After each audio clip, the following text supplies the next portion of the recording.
ಓಂ ಸಾಯಿರಾಮ್, ಸಾಯಿ ಪ್ರಣಾಮ್. ನೂತನ ವರ್ಷದ ಶುಭಾಶಯಗಳು.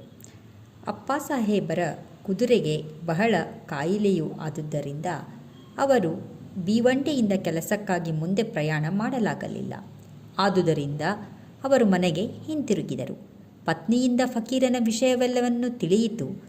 ಅವರ ಹೆಂಡತಿ ಫಕೀರನಿಗೆ 1 ರೂಪಾಯಿ ದಕ್ಷಿಣೆಯನ್ನು ಕೊಟ್ಟುದನ್ನು ತಿಳಿಸಿದರು.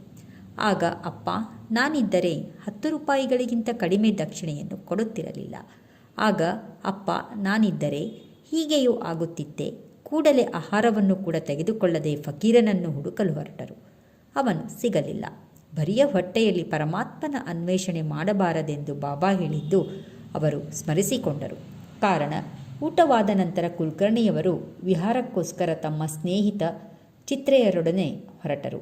ಆಗ ಫಕೀರನೊಬ್ಬನು ಇವನ ಹತ್ತಿರ ಬಂದನು. ಅವನು ಬಾಬಾ ಅವರನ್ನೇ ಹೋಲುತ್ತಿದ್ದನು. ಅವನು ಇವರ ಹತ್ತಿರ ಬಂದು ದಕ್ಷಿಣೆಗೋಸ್ಕರ ಕೈ ಚಾಚಿದನು. ಕುಲಕರ್ಣಿಯವರು 1 ರೂಪಾಯಿ ಕೊಟ್ಟರು. ಪುನಃ ಕೇಳಿದನು. 2 ರೂಪಾಯಿ ಕೊಟ್ಟರು. ಅವನಿಗಿನ್ನೂ ಬೇಕಾದಿದ್ದಿತು. ಆದುದರಿಂದ ಮತ್ತೆ ಮತ್ತೆ ಕೈ ಚಾಚುತ್ತಲೇ ಇದ್ದನು. ಆಗ ಚಿತ್ರೆಯವರಿಂದ 3 ರೂಪಾಯಿ ಸಾಲ ಪಡೆದುಕೊಟ್ಟರು. ಹೀಗೆ ಒಟ್ಟು 9 ರೂಪಾಯಿಗಳನ್ನು ಕೊಟ್ಟರು. ಆದರೂ ಅವನಿಗೆ ತೃಪ್ತಿಯಾದಂತೆಯೇ ತೋರಲಿಲ್ಲ. ಆಗ ಕುಲಕರ್ಣಿ ಮನೆಗೆ ಒಂದು 10 ರೂಪಾಯಿ ನೋಟನ್ನು ಕೊಟ್ಟರು. ಫಕೀರನು ಆ 10 ರೂಪಾಯಿಗಳ ನೋಟನ್ನು ತೆಗೆದುಕೊಂಡು ಮೊದಲು ಅವರು ಕೊಟ್ಟ 9 ರೂಪಾಯಿಗಳನ್ನು ಮರಳಿ ಕೊಟ್ಟು ಹೊರಟು ಹೋದನು. ಅಪ್ಪ ಅವರು ತಾವು ಫಕೀರನಿಗೆ 10 ರೂಪಾಯಿಗಳಿಗಿಂತ ಕಡಿಮೆ ಕೊಡುತ್ತಿರಲಿಲ್ಲವೆಂದು ಈ ಹಿಂದೆ ತಮ್ಮ ಪತ್ನಿಯ ಮುಂದೆ ಹೇಳಿದ್ದರಲ್ಲವೇ? ಆದುದರಿಂದ ಅವನು ಆ ರೀತಿ ಮಾಡಿದನು.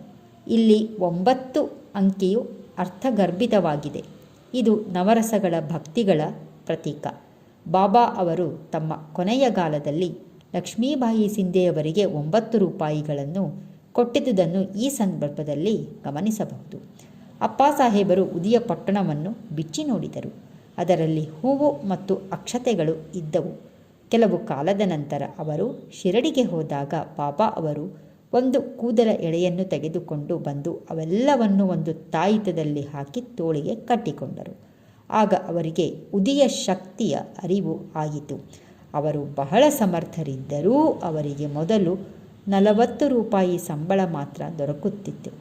ಬಾಬು ಅವರ ಫೋಟೋ ಮತ್ತು ಉದಿ ದೊರಕಿದ ನಂತರ ಅದು 40 ರೂಪಾಯಿಗಳು ಎಷ್ಟೋ ಮಡಿ ಹೆಚ್ಚಾಯಿತು.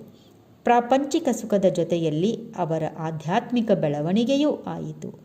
ಆದುದರಿಂದ ಬಾಬಾ ಅವರ ಉದಿಯನ್ನು ದೊರಕಿಸಿ ನಾವು ನಿತ್ಯವೂ ಸ್ನಾನವಾದ ನಂತರ ಅದನ್ನು ಹಣೆಗೆ ಹಚ್ಚಿಕೊಂಡು ಸ್ವಲ್ಪ ಉದಿಯನ್ನು ನೀರಿನಲ್ಲಿ ಬೆರೆಸಿ ಪವಿತ್ರ ತೀರ್ಥವೆಂದು ಸೇವಿಸಬೇಕು.